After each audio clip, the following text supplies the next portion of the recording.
Bien, regresamos a Noticias 24, una mesa de trabajo sectorial. Ese fue uno de los acuerdos alcanzados hoy en la primera reunión del nuevo ministro de Educación, Gerardo Varela, con los dirigentes del Magisterio. Estamos con el presidente del Colegio de Profesores, Mario Aguilar. Mario, muchas gracias por acompañarnos aquí esta tarde. Buenas tardes, un gusto. Bienvenido. En este primer encuentro oficial con el nuevo ministro de Educación. Así es. Yo me había reunido con él la semana pasada, pero una conversación informal con él y con el subsecretario, que yo le había informado al directorio en todo caso, no fue algo secreto ni mucho menos. Sí, ¿con qué primera impresión quedan después de este encuentro?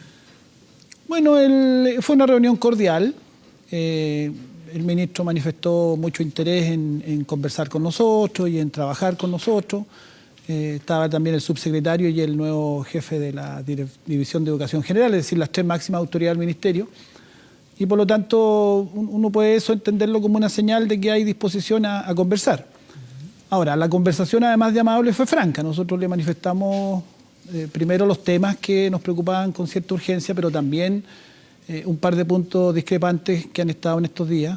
Nosotros le manifestamos que para nosotros la educación no puede ser un bien de consumo, y él tuvo esos dichos como columnista antes de ser designado ministro, pero también lo ratificó de alguna manera en una entrevista en el fin de semana. Y nosotros en eso se lo dijimos claramente, y ahí hay un punto de diferencia no menor, creo yo, porque concebir de un modo o de otro la educación tiene consecuencias prácticas después cuando hay que legislar o generar políticas educativas. Y también le manifestamos que nosotros no vamos a renunciar al derecho a movilizarnos, que está garantizado constitucionalmente, con disposición de diálogo. Para nosotros siempre la movilización va a ser el último recurso, no el primero. Y por lo tanto, ¿planteó algo el ministro en ese sentido? Lo digo porque también tuvo ahí algunas declaraciones hacia los estudiantes. Claro, por eso que nosotros quisimos enfatizar que nosotros de ninguna manera vamos a renunciar a un derecho constitucional y que no es la autoridad quien define cuándo los movimientos sociales nos movilizamos, eso lo definimos nosotros. Pero a su vez, junto con esa precisión, nosotros le manifestamos total voluntad de diálogo y lo que decía, o sea, para nosotros siempre el recurso de movilización, paro o las medidas más extremas siempre va a ser el último recurso y no el primero. Y eso se lo dijimos y de buena fe estamos disponibles a dialogar y a conversar con la autoridad. En esos términos fue la reunión, planteando las cosas bien derechamente. Nosotros queríamos que fuera una reunión además del protocolo correspondiente y las presentaciones, que hay que pasar por eso ciertamente, pero que fuera práctica y que tuviera ya acuerdos concretos, y uno de ellos importante para nosotros era instalar una mesa de negociación sectorial, así la hemos caracterizado. Y el ministro accedió inmediatamente y nombró al subsecretario Raúl Figueroa como el interlocutor. Van a empezar a trabajar la próxima semana. En eso quedamos. ¿Cuáles son los temas? Porque hay un montón de temas que están ahí pendientes, por ejemplo, la situación de los docentes de San Fernando. Estuvo muy presente, ¿verdad? Estuvo hoy día en la reunión también tocado ese tema, sí. Está el tema de Barranca. ¿Cuáles otros temas son materia de discusión o de trabajo en esta mesa? Que nosotros diferenciamos. La mesa de negociación sectorial son temas más de mediano plazo, y hay temas urgentes que tienen que resolverse antes de la negociación sectorial. Respecto a Barranca, nosotros le planteamos que hay un compromiso de la autoridad anterior, pero que él tiene que continuarlo porque esa es su responsabilidad, de cancelar en el mes de marzo 1.300 millones de pesos de la deuda previsional y salarial. Eso corresponde apenas al 11-12% de la deuda total, pero así se comprometió, y el resto de la deuda a julio. Y estamos a 20 de marzo y eso no se ha pagado. Entonces nosotros lo alertamos, le dijimos al ministro que hay un conflicto, y ahí mostramos nuestra disposición de diálogo porque nos estamos anticipando. Si al 31 de marzo, que quedan 11 días solamente, no está pagado el compromiso que hizo la autoridad, los profesores van a reiniciar las movilizaciones en Barranca. Y no es bueno que un servicio local nuevo ya partió con un paro de un día cuando se inició el año escolar. Los profesores con muy buena disposición decidieron, frente al compromiso de la autoridad de poner la movilización, iniciar las clases normalmente, pero con la advertencia que al primer incumplimiento ellos retomaban las movilizaciones, mis colegas de Barranca. Y estamos a 20, quedan solo 11 días de marzo y no se ha pagado esos 1.300 Pero hubo compromiso del ministro. El ministro lo comprometió, después lo dijo a los medios, que es responsabilidad y obligación del ministerio cumplir con ese compromiso. Nosotros esperamos que eso se cumpla. En caso de San Fernando también le planteamos que tiene que haber continuidad con el delegado ministerial, que está inicialmente comprometido solo hasta el término del año escolar 2017, pero que de ninguna manera vemos que San Fernando esté en condiciones de seguir administrando con el desastre que tiene, y por lo tanto el delegado ministerial es indispensable que se mantenga, y incluso que se pueda ver forma de acelerar el traspaso de de ese municipio derechamente a servicio local. También estuvo entre los planteamientos. Y la mesa sectorial que yo le señalo son temas más de mediano o temas, digamos, no tan urgentes, pero importantes. La deuda histórica, nosotros se lo dijimos, ministro, ese tema siempre va a estar en cualquier mesa en que nosotros estemos. Habíamos tenido una reunión con el ministro de Trabajo días anteriores y también lo planteamos y se lo vamos a plantear a todas las autoridades que correspondan. El tema del agobio laboral docente, la implementación de la carrera profesional docente tiene una serie de problemas, encasillamiento, mal hecho, apelaciones que no han sido respondidas por meses por el ministerio anterior, pero esta autoridad es la continuadora y tiene obligación al respecto. El tema de la nueva educación pública, ya en términos más global dentro del sistema. ¿Qué percibe usted en torno a cómo va a manejar la nueva administración de educación la implementación de la nueva educación pública, de la transferencia, ¿verdad?, del camino del tránsito de lo municipal a estos servicios locales? Bueno, usted sabe, porque aquí lo dijimos más de una vez en esta misma mesa, que nosotros no somos muy hinchas de esa ley de educación pública porque creemos que no fue con la profundidad en la reforma que debía haber sido. Cambia quien administra el modelo, pero no el modelo en sí. Tenemos ese cuestionamiento. Pero hay leyes vigentes y el ministro tiene que cumplirlas. Yo entiendo que por el sector político que representa el nuevo gobierno, no son ellos muy partidarios del cambio de municipios a educación pública, a pesar de que finalmente esa ley salió con el acuerdo de la derecha. Recordemos que al final se negocia con Alamán y con otros parlamentarios, y por lo tanto sale con ese acuerdo. Pero el ministro ha dado algunas señales, no lo alcanzamos a conversar eso en detalle, esperamos que en la mesa se pueda conversar, como a propósito de Barrancas, como de revisar la ley. Y nosotros creemos que esa ley debe revisarse, pero para que haya mayor presencia de lo público y no menos presencia de lo público. Y en ese sentido yo creo que no tenemos, estoy especulando aquí porque no es un tema que lo tratamos con ese detalle, pero para nosotros debe haber más presencia de lo público en la educación y en las escuelas que hoy día son municipales y no menos. Tampoco creemos que sea bueno que algunos municipios puedan no entregar los colegios porque eso va a fragmentar todavía más el sistema. A nosotros nos parece eso una buena solución. Lo que debe haber a esta altura es un mejoramiento de la ley de educación pública, que hay varios cambios que a nuestro entender deberían hacerse. No es una agenda inmediata esos cambios porque la ley recién está partiendo, pero nosotros no vamos a dejar de señalar que para fortalecer la educación pública se requiere más Estado y no más privados. Mario, pero en lo que se refiere, por ejemplo, a acelerar los procesos de desmunicipalización, ¿eso estuvo planteado? ¿Tiene que ver con algunas comunas que estén en situaciones más complejas? Porque tampoco tiene que ver necesariamente con el color político. Por ejemplo, la alcaldesa de Providencia, ella había planteado que quería, claro, ser parte ya del proceso y entregar los colegios. Sí, lo que pasa es que la ley de alguna manera regula aquello. Lo regula en términos de que existe la posibilidad de que ciertos municipios pidan anticipar su ingreso, pero es un proceso lento, no es como quería la alcaldesa, que poco menos que quería entregar la llave de los colegios el mismo día. Eso no opera con tanta facilidad, digamos. Como también la ley contempla que haya municipios que puedan retrasar hasta el 2030 su ingreso. ¿Cómo va a quedar regulado eso en términos prácticos? La ley es bien genérica, no es muy concreta, y viene luego la implementación. Si yo creo, mire, voy a usar un término bien, un chilenismo, es un queso esto del traspaso. Y perdón el chilenismo, pero yo creo que es bien gráfico. Tiene tantas aristas y tantas complejidades y yo creo que la ley no quedó bien hecha y ya partiendo el primer servicio local partimos con un paro que no buscamos nosotros. Nosotros fuimos bien proactivos en advertir con mucha anticipación los problemas que venían con Cerro Navia y recién la última semana se empezó a ver con más seriedad el asunto y se liberaron recursos cuando ya estaba anunciado el paro. Entonces nosotros vemos que esto va a tener mucha complejidad y requiere un ministerio muy activo y muy anticipatorio. Nosotros eso es lo que queremos.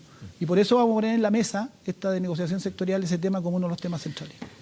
Mario, ¿cuándo la discusión va a dejar de tener tanta relevancia el tema administrativo, el tema de lo público, privado, el tema de que, por supuesto que está todo concatenado, pero usted es profesor y cuando nosotros vemos datos que da la misma agencia de la calidad de la educación, en que estamos bien atrás en rendimiento, en que no estamos llegando a los objetivos esperados en matemáticas.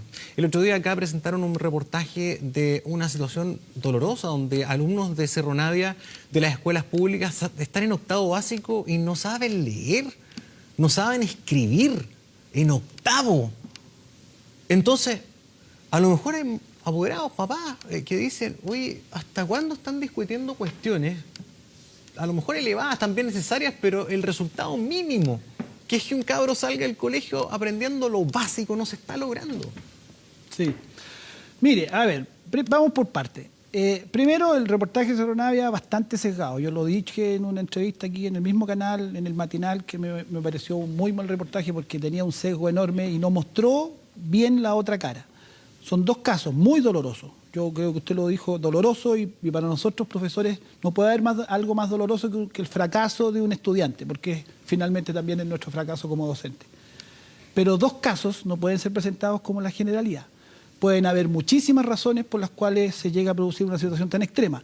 Pero el caso de Cerro Navia, particularmente lo que el reportaje no connotó debidamente, es el brutal abandono de esa comuna y las brutales condiciones de abandono en que profesores y estudiantes han debido trabajar durante décadas. Cerro Navia es uno de los paradigmas de educación pública abandonada, maltratada, vilipendiada, sinvergüenciada. Esa es la palabra correcta. Ahí a los niños se les quitaban los recursos, se les robaban los recursos de su LEICEP. A los profesores se les dejaba de pagar la previsión, los sueldos. Entonces, no se puede presentar Cerro Navia como un ejemplo estándar de lo que es la educación, porque es un particular caso de una educación muy maltratada que queremos mejorar, sin duda. Y los profesores somos los primeros comprometidos con eso.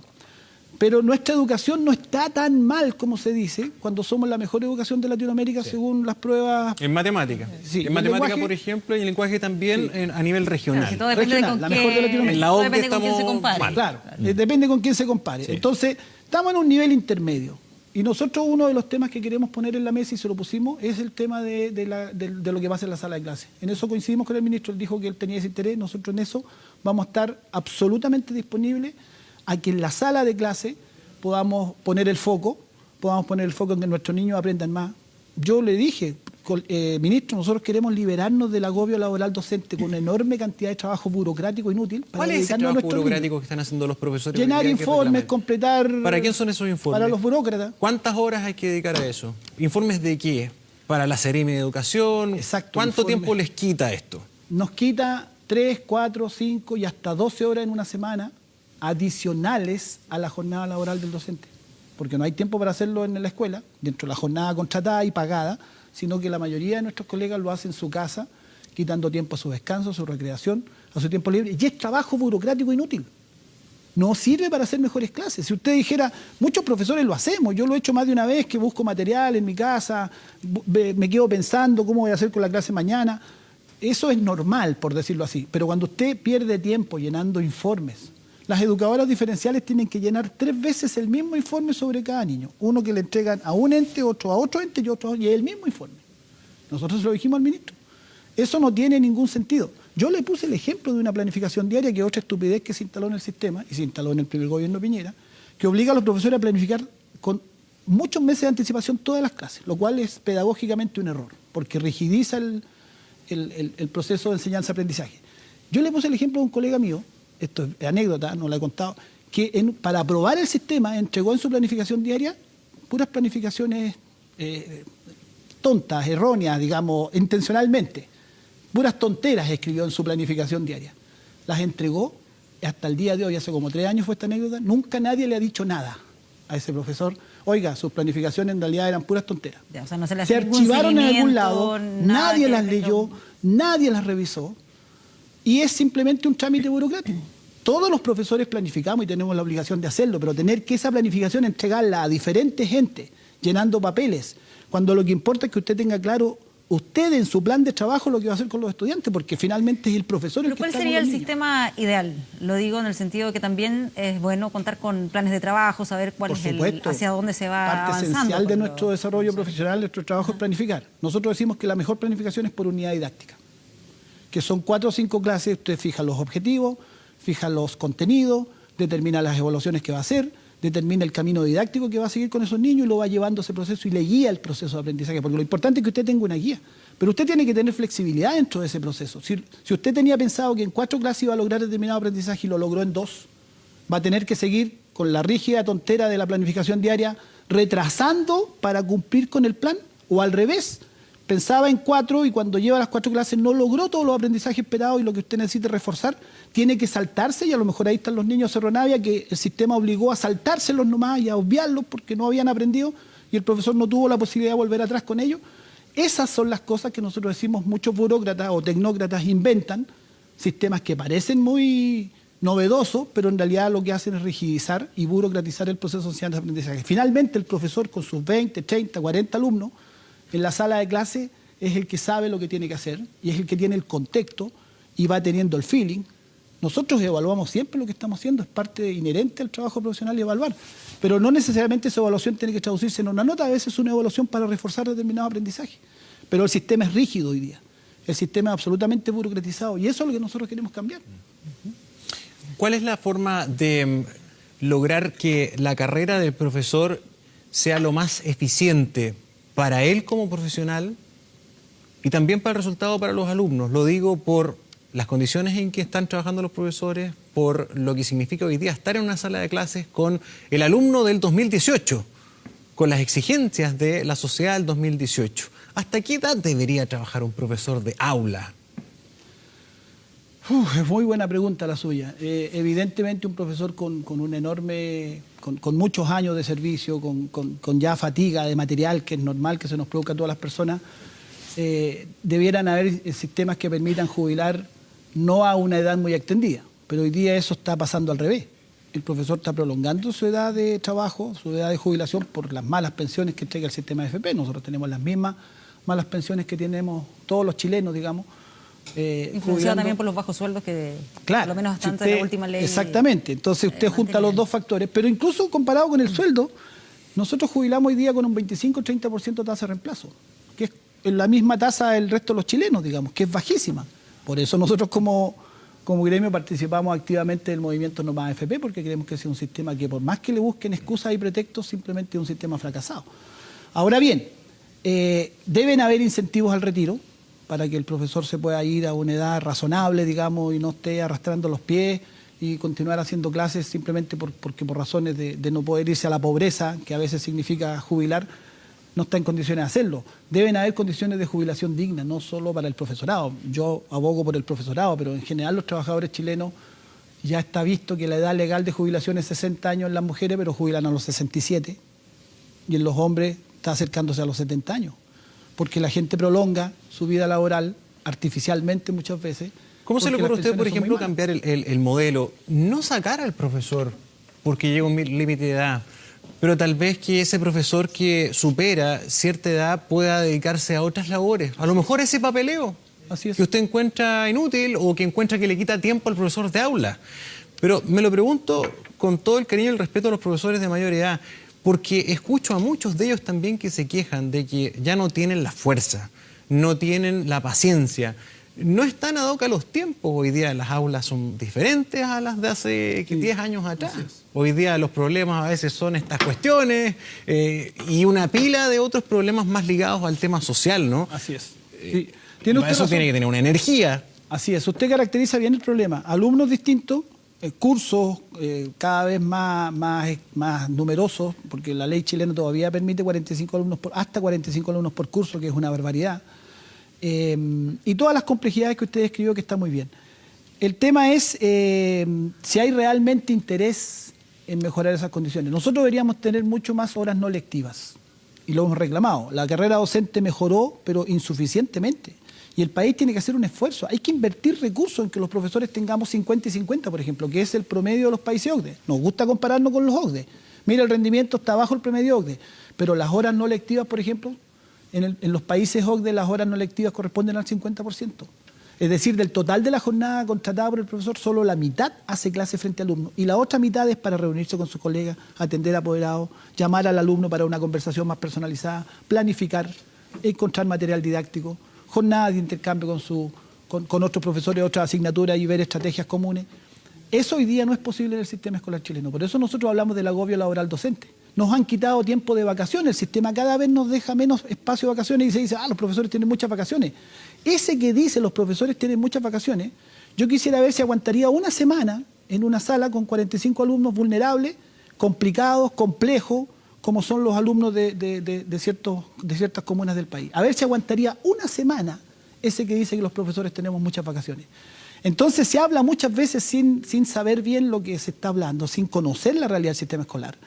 Y el sistema escolar hoy día es altamente desgastante, altamente complejo, y el profesorado no estamos teniendo el apoyo suficiente para poder mejorar estos aspectos. Horas lectivas, no lectivas es una cosa muy concreta que seguimos alegando que, a pesar de que hubo un pequeño cambio de 75 a 70, ahora el 70% de las horas de contrato son frente a alumnos, solo el 30% para el resto, que es una enorme carga de trabajo, y nosotros decimos que debería ser 50 y 50.